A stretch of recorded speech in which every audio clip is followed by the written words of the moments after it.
Hello friends, എല്ലാവർക്കും കാറ്റത്തെ കിളിക്കൂടിന്റെ നാളത്തെ episode റിവ്യൂയിലേക്ക് സ്വാഗതം. ഈ റിവ്യൂ നിങ്ങൾക്ക് ഇഷ്ടമായെങ്കിൽ ലൈക്ക് ചെയ്തും സബ്സ്ക്രൈബ് ചെയ്തും സപ്പോർട്ട് ചെയ്യണേ. നീതി ബാഗ് കൊണ്ടുവയ്ക്കാനായി റൂമിലേക്ക് പോകുമ്പോൾ കരഞ്ഞുകൊണ്ട് ഹോസ്റ്റലിന് പുറത്ത് നിൽക്കുകയാണ് സുഭാഷ്. അരികിലേക്ക് വന്ന് നിധി ചോദിക്കുന്നു, സുഭാഷ് ഏട്ടൻ കരയുകയാണോ? കരയല്ലേ സുഭാഷ് ഏട്ടാ? ഇല്ല, ഞാൻ കരഞ്ഞില്ല എന്ന് പറഞ്ഞ് സുഭാഷ് ഇങ്ങോട്ടേക്ക് തിരിയുമ്പോൾ നിധി കരയുകയാണ്. മോൾ എന്തിനാ കരയുന്നതെന്ന് സുഭാഷ് ചോദിക്കുമ്പോൾ നിധി പറയുന്നു, ഒന്നുമില്ല സുഭാഷ് ഏട്ടാ. അപ്പൊ സുഭാഷ് പറയുന്നു, അത് മോളുടെ വീടാ, എപ്പോ വേണമെങ്കിലും അവിടെ വരാം, എന്തുണ്ടെങ്കിലും എന്നെ വിളിക്കണം.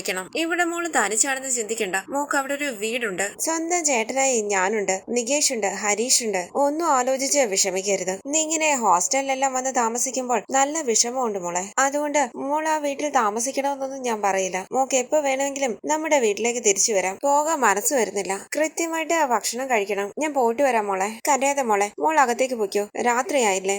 രാത്രി നേരത്ത് പുറത്തെങ്ങും പോകരുത്. എല്ലാത്തിലും ഒരു ശ്രദ്ധ വേണം. ബസ്സിലൊക്കെ പോയി കഷ്ടപ്പെടണ്ട.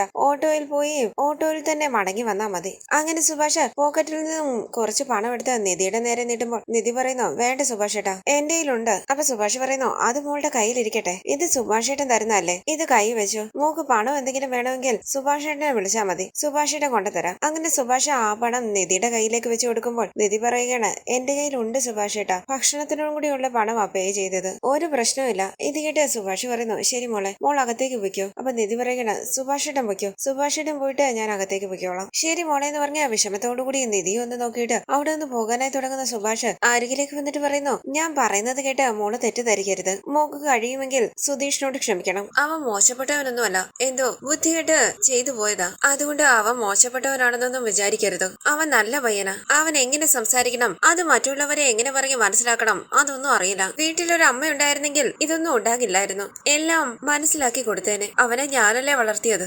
സാഹചര്യത്തിനനുസരിച്ച് അവനും വളർന്നു. എനിക്ക് ആ പ്രായത്തിൽ എന്താണ് അറിയുന്നത്, അതാ ഞാൻ അവന് പറഞ്ഞു കൊടുത്തത്. മറ്റുള്ളവരോട് എങ്ങനെ സംസാരിക്കണം, എങ്ങനെ പെരുമാറണമെന്നൊന്നും അവൻ ഇപ്പോഴും അറിയില്ല. അതുകൊണ്ട് അവൻ ചെയ്തത് ശരിയാണെന്നല്ല ഞാൻ പറഞ്ഞത്, അവൻ ചെയ്തത് തെറ്റാ, വലിയ തെറ്റാ. എന്നാലും അവനോട് ക്ഷമിക്കാൻ പറ്റുമോന്ന് നോക്ക്. ഞാൻ വരട്ടെ മോളെ, മോൾ അകത്തേക്ക് പൊയ്ക്കോ, ഞാൻ പോട്ടെ. ഇത് കേട്ട് കണ്ണു നിറങ്ങിയ സുഭാഷിനെ തിരിഞ്ഞു നോക്കിക്കൊണ്ട് നിധി അകത്തേക്ക് പോകുമ്പോൾ സുഭാഷും വിഷമത്തോടുകൂടി നിധിയെ തന്നെ നോക്കി നിൽക്കുകയാണ്. ശേഷം കണ്ണീര് തുടച്ച് സുഭാഷ് അവിടെ നിന്ന് പോകുന്നു. തുടർന്ന് സുഭാഷ് ഓട്ടോയിൽ വീട്ടിലേക്ക് വരുമ്പോൾ ആകാംക്ഷയോടുകൂടി ഓട്ടോയിലേക്ക് നോക്കുകയാണ് സുധീഷും ഹരീഷും നികേഷും ഭാസ്കരനും എല്ലാം. അകത്തേക്ക് കയറി വന്ന സുഭാഷിനോട് സുധീഷ് ചോദിക്കുന്നു, സുഭാഷ് ഏട്ടാ, നിധിയെ ഞാൻ ഹോസ്റ്റലിലാക്കിയെന്ന് സുഭാഷ് പറയുമ്പോൾ സുധീഷ് പറയുകയാണ്, അവള് തിരിച്ചു വരുമെന്നാ ഞാൻ വിചാരിച്ചു. അപ്പൊ സുഭാഷ് പറയുകയാണ്, ഇവിടെ നിന്ന് പോകണമെന്ന് നിധി അപ്പോഴേ തീരുമാനിച്ചു. സുഭാഷ് ഏട്ടനെങ്കിലും പറഞ്ഞുകൂടായിരുന്നു എന്ന് സുധീഷ് ചോദിക്കുമ്പോൾ സുഭാഷ് ചോദിക്കണം, ഞാൻ എന്താടാ പറയേണ്ടത്? ഞാൻ ജോലി ചെയ്യുന്ന സ്ഥലത്തേക്ക് വന്ന ആ കുട്ടി എന്നോട് ഇത് പറഞ്ഞത്. ഞാൻ പോവാ, എന്നോട് പോകരുതെന്ന് മാത്രം പറയരുത്. പിന്നെ ഞാൻ എന്തു പറയാനാ? അവൾ എന്റെ അടുത്ത് വന്ന് ഇത് പറയേണ്ട കാര്യമൊന്നുമില്ലായിരുന്നല്ലോ. ഓഫീസിൽ നിന്ന് വേണമെങ്കിൽ അവക്ക് ഹോസ്റ്റലിലേക്ക് മാറാലോ. ആ കുട്ടി ഈ വീട്ടിൽ താമസിക്കണമെന്നുള്ള ആവശ്യം നമുക്ക് മാത്രമായിരുന്നു. അവൾക്ക് അതിന്റെ ആവശ്യമില്ല. നിധി ശരിക്കും പോയതാണോ എന്ന് സുധീഷ് ചോദിക്കുമ്പോൾ സുഭാഷ് പറയുകയാണ്, പോയി. ആ കുട്ടി എന്നെ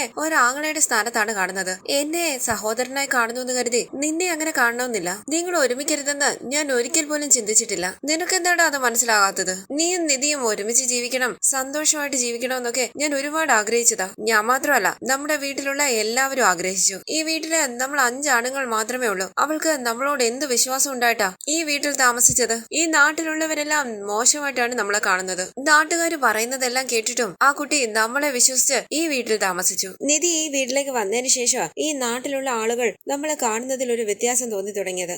നമ്മളെ ആ കുട്ടി അത്രയ്ക്ക് വിശ്വസിച്ചു. ആ വിശ്വാസത്തിൽ നീ മണ്ണ് വാരിയിട്ടല്ലോടാ. അപ്പൊ സുധീഷ് പറയുകയാണ്, അറിയ സുഭാഷ് ഏട്ടാ, എനിക്ക് അവളെ ഇഷ്ടമാ. എനിക്ക് അവളോട് അടുക്കാനും പറ്റുന്നില്ല, അകന്ന് മാറാനും പറ്റുന്നില്ല. അപ്പൊ സുഭാഷ് പറയുകയാണ്, നിനക്ക് അവളെ ഇഷ്ടമാണ്, നീ കാത്തിരിക്കണമായിരുന്നു അവൾ ഇഷ്ടപ്പെടുന്നത് വരെ. നീ ധൃതി കാണിച്ചില്ലേ, ഇനി ഞാൻ എന്ത് പറയാനാ?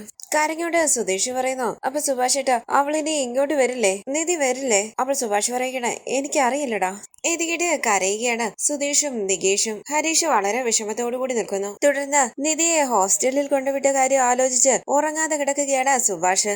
നികേഷും ഉറങ്ങാനാകാതെ വിഷമത്തോടുകൂടി അങ്ങോട്ടും ഇങ്ങോട്ടും തിരിഞ്ഞു കിടക്കുന്നു. ഹരീഷും ഉറങ്ങാനാകാതെ കുറച്ച് ഇപ്പുറത്തേക്ക് കിടക്കുകയാണ്. സുധീഷ് കരഞ്ഞുകൊണ്ട് പുറത്തിരിക്കുമ്പോൾ ഭാസ്കരൻ സുധീഷിനെ ശ്രദ്ധിക്കുന്നുണ്ട്. കണ്ണീര് തുടച്ച് സുഭാഷ് ചോദിക്കുന്നു, നികേഷ്, നീ ഇതുവരെ ഉറങ്ങിയില്ലേ? അപ്പൊ നികേഷ് പറയുന്നു, ഉറക്കം വരുന്നില്ല സുഭാഷ് ഏട്ടാ, ഏട്ടത്തി വീട്ടിലില്ലല്ലോ എന്ന് ആലോചിക്കുമ്പോൾ. സുഭാഷ് ഏട്ടാ, ഏട്ടത്തി തിരിച്ചു വരില്ലേ? അപ്പൊ സുഭാഷ് പറയുന്നു, നികേഷ്, അതൊക്കെ ആലോചിക്കാതെ ഉറങ്ങാൻ നോക്ക്. കരഞ്ഞുകൊണ്ട് നികേഷ് പറയുന്നു, എനിക്ക് ഉറക്കം വരുന്നില്ല, ഒരു മാതിരിയുണ്ട്. ഏട്ടത്തി ഇല്ലാത്ത വീട്ടിൽ താമസിക്കാൻ പോലും തോന്നുന്നില്ല. എല്ലാം സുധീഷ് ഏട്ടൻ കാരണോ? സുധീഷ് ഏട്ടൻ മര്യാദയ്ക്കായിരുന്നെങ്കിൽ ഏട്ടത്തി ഇവിടുന്ന് പോയില്ലായിരുന്നല്ലോ. അപ്പൊ സുഭാഷ് പറയുകയാണ്, നികേഷ് സുധീഷ് നിധിയെ കല്യാണം കഴിച്ചുകൊണ്ട് വന്നതാ, അത് അവരുടെ പ്രശ്നമാ. ഏട്ടത്തിക്ക് സുധീഷിനെ ഇഷ്ടമല്ലല്ലോ എന്ന് നികേഷ് പറയുമ്പോൾ സുഭാഷ് പറയുകയാണ്, നികേഷ് അത് അവരുടെ കാര്യമല്ലേ, നമ്മൾ അതിനെക്കുറിച്ച് സംസാരിക്കണ്ട. അവൻ ചെയ്തത് വലിയ തെറ്റാണെന്ന് പറഞ്ഞ അവൻ ഒരുപാട് പശ്ചാത്തപിക്കുന്നുണ്ട്. പക്ഷെ അതിനുള്ളിൽ നിധി ഇവിടുന്ന് പോയി. ഇത് അവരുടെ ഇടയിലെ പ്രശ്നമാണ്, നമുക്കതിൽ ഒന്നും പറയാൻ പറ്റില്ല. ഉറങ്ങാൻ നോക്ക് നികേഷ്, നീ കൊച്ചുകുട്ടിയല്ല, നിനക്കെല്ലാം മനസ്സിലാകും. നമുക്ക് ഇഷ്ടമുള്ളത് മാത്രം ചിലപ്പോൾ നടക്കണമെന്നൊന്നുമില്ല. അതിനുവേണ്ടി കരങ്ങിട്ടോ വാശി പിടിച്ചിട്ടോ കാര്യമൊന്നുമില്ല. ഇതെല്ലാം കേട്ട് കരഞ്ഞുകൊണ്ട് കിടക്കുകയാണ് നികേഷ്. സുഭാഷും വിഷമത്തോടുകൂടി കിടക്കുന്നു. സുധീഷ് നിധിയെ കുറിച്ചോർത്ത് കരഞ്ഞുകൊണ്ടിരിക്കുമ്പോൾ ഹോസ്റ്റൽ റൂമിലിരിക്കുന്ന നിധിയും കിളിക്കൂടിലെ നല്ല നിമിഷങ്ങളോർത്ത് വിഷമത്തോടുകൂടി ഇരിക്കുകയാണ്. സുധീഷ് തനിക്ക് വാച്ച് സമ്മാനമായി തന്നതും സുധീഷിന്റെ ഒപ്പം യാത്ര ചെയ്തതുമൊക്കെ നിധി ഓർക്കുന്നു. തുടർന്ന് രാവിലെ അലാറത്തിന്റെ ശബ്ദം കേട്ടുണരുന്ന നിധി തന്റെ ഫോൺ നോക്കുകയാണ്. നിധി എഴുന്നേറ്റ് ബാഗിൽ നിന്നും ഫോൺ എടുത്ത് അലാറം ഓഫ് ചെയ്യുകയാണ്. നിധി ഓർക്കുന്നു രാവിലെ സുധീഷിനെയും നികേഷിനെയും ഹരീഷിനെയും ഒക്കെ വിളിച്ചുണർത്തുന്നത്. തുടർന്ന് ഹോസ്റ്റലിൽ നിന്നും കോഫി എടുത്ത് കുടിക്കുന്ന നിധി അത് കുടിക്കാനാകാതെ വിഷമത്തോടുകൂടി ഓർക്കുകയാണ് സുഭാഷ് രാവിലെ ചായ ഉണ്ടാക്കി തരുന്നതും നിധി അത് എല്ലാവർക്കും കൊണ്ട് കൊടുക്കുന്നതും ഒക്കെ. ജനലിലൂടെ പുറത്തേക്ക് നോക്കുന്ന നിധി കാണുകയാണ് സൈക്കിളുമായി ഹോസ്റ്റലിന് പുറത്ത് നിൽക്കുന്ന ഭാസ്കറിനെ. ടെൻഷനോടുകൂടി നിധി മനസ്സിൽ പറയുന്നു, ഇതെന്താ ഇവിടെ വന്നേക്കുന്നത്, എന്തെങ്കിലും പ്രശ്നം ഉണ്ടാക്കാനായിരിക്കോ? അങ്ങനെ നിധി താഴേക്ക് പോവുകയാണ്. ഗേറ്റിന് പുറത്തേക്ക് ഇറങ്ങി വന്ന നിധിയെ കണ്ട് അരികിലേക്ക് ചെന്ന ഭാസ്കരൻ ചോദിക്കുന്നു, നിധി മോളെ ഇതാണോ മോളുടെ ഹോസ്റ്റല്?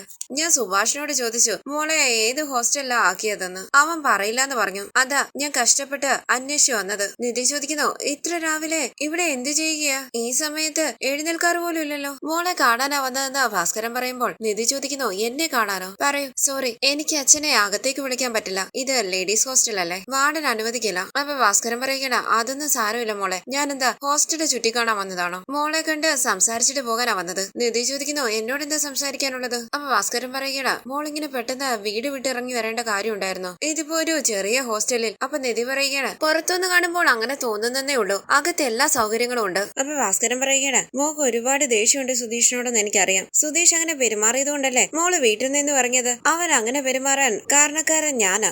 എന്താണെങ്കിലും അവൻ മോളെ കല്യാണം കഴിച്ച് കൂട്ടിക്കൊണ്ട് വന്നതല്ലേ, നിങ്ങളുടെ കല്യാണം എങ്ങനെ നടന്നതും ആയിക്കോട്ടെ. എന്നാണെങ്കിലും അവന്റെ ഭാര്യ മോളല്ലേ. അപ്പൊ നിധി പറയുകയാണ്, അങ്ങനെയൊന്നുമില്ല, ഞങ്ങളുടെ സാഹചര്യം അന്ന് അങ്ങനെയായിരുന്നു, വേറെ വഴിയില്ലാതാണ് ഞാനും സുധീഷും കല്യാണം കഴിച്ചത്. ഇത് കേട്ട് ഭാസ്കരൻ പറയുകയാണ്, അതെ മോൾ അങ്ങനെ ആയിരിക്കും വിചാരിക്കുന്നത്, പക്ഷെ എല്ലാ ആണുങ്ങളും അങ്ങനെ വിചാരിക്കണമെന്നില്ലല്ലോ. അവന് മോളെ ഇഷ്ടമായിരിക്കും, അവൻ നിന്നെ ഭാര്യയായിട്ടായിരിക്കും കാണുന്നത്. ഇത് കേട്ട് നിധി പറയുകയാണ്, ഇല്ലാത്ത കാര്യങ്ങളൊന്നും സങ്കല്പിച്ചുണ്ടാക്കണ്ട. അപ്പോൾ ഭാസ്കരൻ പറയുകയാണ്, ഞാനൊന്ന് പറയട്ടെ മോളെ, സുധീഷ് അവൻ വെറുതെ ഇരിക്കുകയായിരുന്നു, ഞാൻ അവനെ എരികേറ്റി വിട്ടത്. കല്യാണം കഴിച്ച് കൂട്ടിക്കൊണ്ട് വന്നിട്ട് അവള് നിന്റെ ഒരു ഭർത്താവായിട്ടല്ലല്ലോ കാണുന്നത്. ഇങ്ങനെ പോയാൽ ശരിയാകുവോ? നിങ്ങൾക്കൊരു കുടുംബജീവിതമൊക്കെ വേണ്ടെന്നൊക്കെ ഞാൻ അവനോട് ചോദിച്ചത്. ഇതിനപ്പുറത്തേക്ക് എനിക്ക് മോളോടൊന്നും പറയാൻ പറ്റില്ല. പക്ഷെ അവൻ ഇങ്ങനെയൊക്കെ പെരുമാറാൻ കാരണക്കാരൻ ഞാനാ.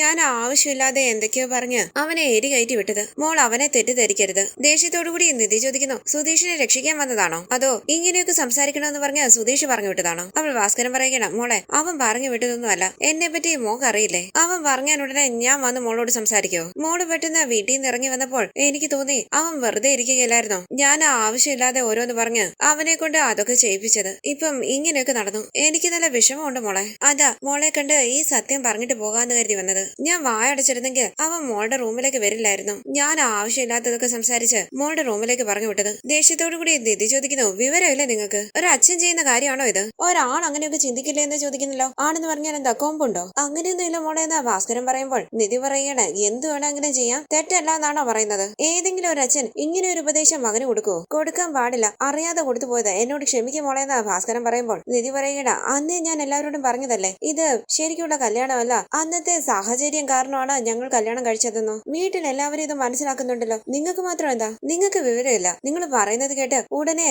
സുധീഷ് എന്റെ റൂമിലേക്ക് വന്നത് ശരിയാണോ? ഞാൻ സുധീഷിന്റെ ഭാര്യയായിട്ടല്ല ജീവിക്കുന്നതെന്ന് സുധീഷിന് അറിയാലോ. നാണോ ഇല്ലാതെ ഇതിനെല്ലാത്തിനും കാരണക്കാരൻ ഞാനാണെന്ന് എന്റെ മുന്നിൽ വന്ന് പറയുന്നു. നിങ്ങളോട് എല്ലാവരും ദേഷ്യപ്പെടുമ്പോൾ ഞാൻ ശരിക്കും വിഷമിച്ചു. ഇപ്പൊ മനസ്സിലായി അതൊന്നും ഒരു തെറ്റല്ലാന്ന്. ഭാസ്കരൻ ടെൻഷനോടുകൂടി ചുറ്റും നോക്കി എല്ലാവരും ശ്രദ്ധിക്കുന്നുണ്ട് മോളെ എന്ന് പറയുമ്പോൾ നിധി പറയുകയാണ്, നിങ്ങൾ എന്താ വിചാരിച്ചത് ഇവിടെ വന്ന് ഇതെല്ലാം തുറന്നു പറഞ്ഞാൽ എന്തെങ്കിലും മാറ്റം ഉണ്ടാകുമെന്നോ? പ്രായമായാൽ മെച്യൂരിറ്റി ഉണ്ടാകും, പക്വത ഉണ്ടാകും എന്നൊക്കെ കേട്ടിട്ടുണ്ട്. നിങ്ങൾക്ക് ഇങ്ങനെ പ്രായമാകും തോറും ഇതൊക്കെ കുറഞ്ഞു വരുന്നത്. ഇതെല്ലാം കേട്ട് വിഷമത്തോടുകൂടി നിൽക്കുകയാണ് ഭാസ്കരൻ. ഈ സീരിയലിന്റെ കൂടുതൽ വീഡിയോസിനായി ചാനൽ സബ്സ്ക്രൈബ് ചെയ്ത് സപ്പോർട്ട് ചെയ്യണേ. താങ്ക്